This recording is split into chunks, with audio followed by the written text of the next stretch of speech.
आज हम डिस्कस करेंगे polar form of complex number के ऊपर में, ठीक है। तो सबसे पहले पोलर फॉर्म कॉम्प्लेक्स नंबर जानने से पहले हम लोग जानेंगे पोलर कोऑर्डिनेट्स के बारे में। पोलर कोऑर्डिनेट्स है क्या चीज? तो बच्चे देखिए गौर से, फिगर को गौर से देखिए। हमें पॉइंट P पे जाना है, ठीक है। कोऑर्डिनेट का मतलब होता है लोकेशन ऑफ ए पॉइंट, ठीक है। तो हमें पॉइंट P को लोकेट करना है, ठीक है। तो पॉइंट P को लोकेट करने के लिए क्या करेंगे हम? O से P के बीच का डिस्टेंस दिया रहेगा, O से P के बीच का डिस्टेंस OP, ठीक है। तो length of OP, length of OP को क्या बोलेंगे हम लोग? Length of radius vector. OP को क्या बोलते हैं हम लोग? OP को बोलते हैं हम लोग रेडियस वेक्टर। OP क्या है? रेडियस वेक्टर, ठीक है। और लाइन OP को हम लोग बोलते हैं रिवॉल्विंग लाइन। OP को क्या बोलते हैं हम लोग? रिवॉल्विंग लाइन, ठीक है। तो जैसा कि फिगर में दिख रहा है, लेंथ ऑफ L फॉर क्या चीज? लेंथ एंड ब्रैकेट के अंदर OP, मतलब OP की लंबाई कितने के बराबर है? स्मॉल r के। लेंथ ऑफ OP कितने के बराबर है? स्मॉल r के, ठीक है। OX कैसा लाइन है? फिक्स्ड लाइन है। कैसा लाइन है? फिक्स्ड लाइन है। इसका दूसरा नाम है इनिशियल लाइन। क्या नाम इसका है? इनिशियल लाइन, ठीक है। O को हम लोग यहां पे ओरिजिन नहीं पोल बोलेंगे। क्या बोलेंगे? पोल, ठीक है। और थीटा क्या है? कहता है थीटा क्या है? Theta it is an angle. Theta क्या है? एंगल है, ठीक है। कौन बनाता है? Made by OP। किसके साथ बनाता है? विथ OX, ठीक है। कैसे बनाता है? इन एंटी क्लॉकवाइज डायरेक्शन, ठीक है। जैसे आपको OX से OP की तरफ जाना है, OX से कहां पे जाना है? OP के ऊपर जाना। देखिए गौर से, मेरा मार्कर देखिएगा। देयर इज OX से कहां जाना है? OP के पास। तो जाने का एक तरीका ये हुआ, जो कैसा तरीका है? एंटी क्लॉकवाइज है। और दूसरा तरीका क्या हुआ? देखिए ध्यान से, यहां से दिस होते हुए यहां पर गए। तो जाने कितना रास्ता हमारे पास में? दो रास्ता है, एक क्लॉकवाइज, दूसरा क्या चीज? Anti clockwise. जब इधर से गए तो क्लॉकवाइज, इधर से गए तो कैसा वाइज? Anti clockwise. लेकिन रूल क्या कहता है? आपको कैसे जाना है? Anti clockwise. कैसे जाना है? एंटी क्लॉकवाइज, मतलब इधर से जाना है। अगर आप इधर चले जाओगे तो एंगल क्या माना जाएगा? गलत माना जाएगा, ठीक है।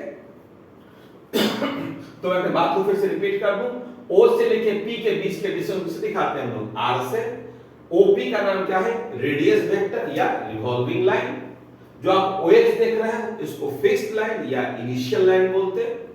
थीटा एक एंगल है जो OP OX के साथ एंटी क्लॉकवाइज बनाता है। कैसा बनाता है? एंटी क्लॉकवाइज डायरेक्शन जो बनाता है थीटा, उसको क्या हम लोग बोलते हैं? Vectorial angle.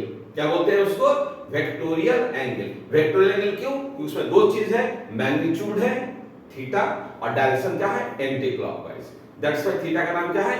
Vectorial angle. कोई दिक्कत किसी को? आई फील दिक्कत नहीं होना चाहिए। तो P का कोऑर्डिनेट क्या हो गया? r, theta. अब ध्यान दीजिए, यहां पे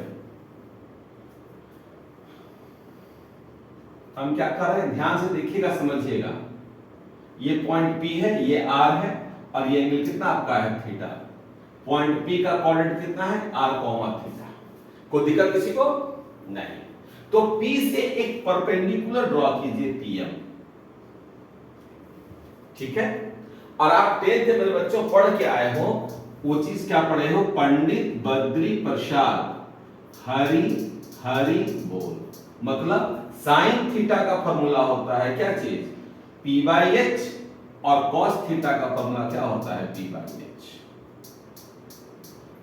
ठीक है।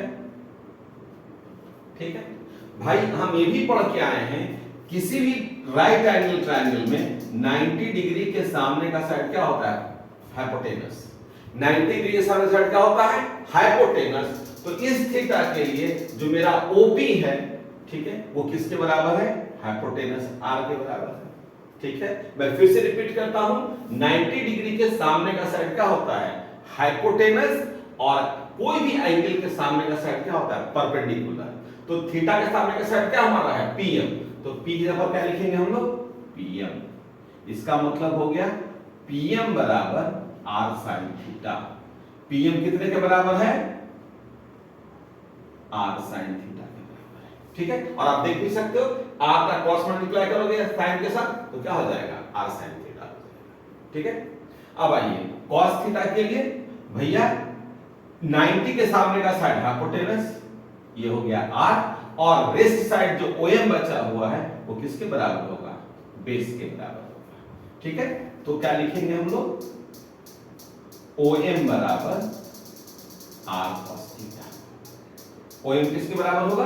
आर कॉस थीटा, ठीक है। मतलब ये डिस्टेंस क्या होगा?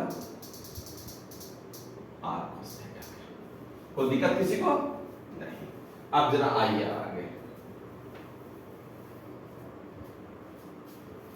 अब जरा याद कीजिए, हम यहां से परपेंडिकुलर ड्रॉ करना चाहते हैं, जिस पर क्या बनेगा? ये बन जाएगा वाई एक्सिस, और ये क्या बन जाएगा? एक्स एक्सिस, ठीक है। और सामने सामने इस चीज को ध्यान दीजिए, ये सारे बच्चे जानते हो 10th में सब पढ़ के आए हो जी। एक पॉइंट है P, अगर मैं कोऑर्डिनेट बोलूं 2,3, आप सबको मालूम है ये डिस्टेंस कितने का होगा? 1 और 1 2, और y कितने का होगा? 1 2 और कितना? 3, ठीक है। मतलब हॉरिजॉन्टल वाला क्या होगा?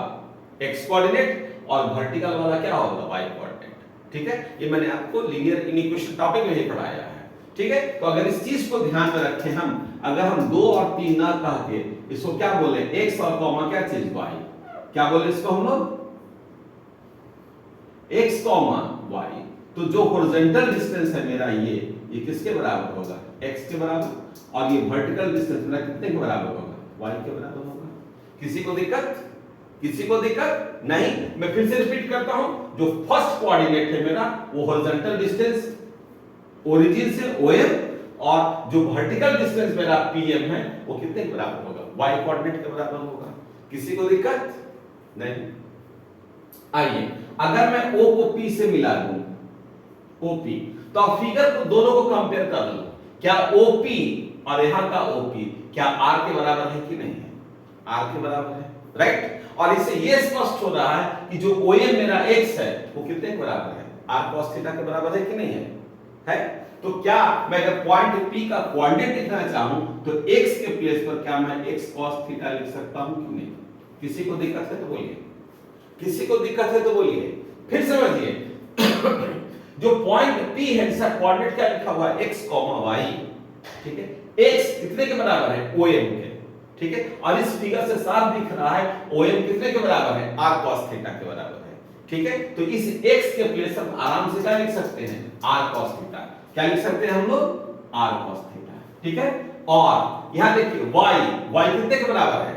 r sin थीटा के बराबर है, ठीक है। तो y के प्लेस पर क्या लिखेंगे? r sin थीटा, ठीक है। और जैसा कि मैंने क्लास में पढ़ाया था आर्गन प्लेन के अंदर, उस पे क्या कहा था कि जो x एक्सिस है वो x एक्सिस न समझे, उसको क्या समझे? Real axis. कौन सा एक्सिस समझे? Real axis. और y एक्सिस को y न समझ के कैसा समझे? Imaginary axis. तो यहां भी क्या हो जाएगा? रियल एक्सिस, और ये क्या हो जाएगा आपका?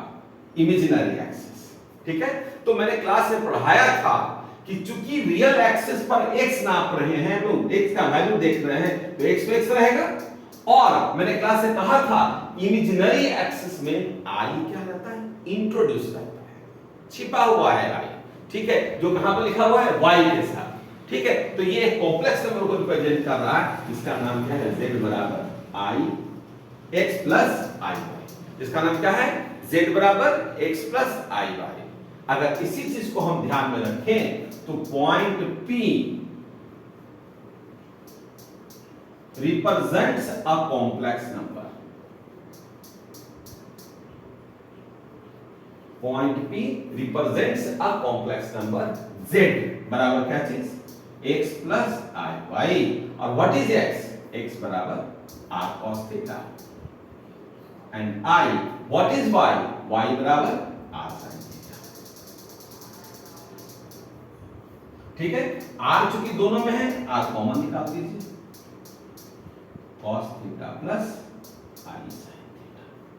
ठीक है, इसी z का नाम है polar form of complex number. क्या नाम इसका है? Polar form of complex number. ठीक है, अब इस चीज को गौर से समझिएगा। सबसे पहले r क्या है? o से p के बीच का डिस्टेंस, दैट इज op, या ये op किसके बराबर है? r के बराबर है। ठीक है, उसका सेकंड चीज क्या है? Theta. What is theta? Theta is an angle sir made by op with oh इन कैसा? Anti clockwise direction. ठीक है, लेकिन आर्गन प्लेन में जो ox है वो क्या हो जाएगा? रियल एक्सिस, और जो वर्टिकल लाइन में है वो क्या एक्सिस हो जाएगा? Imaginary axis. ठीक है, और z को कैसे दिखाएंगे हम लोग? r under bracket cos theta plus i sin theta. ठीक है, किसी को कोई डाउट है काइंडली मेरे व्हाट्सएप पर हमसे बात करें। Thank you.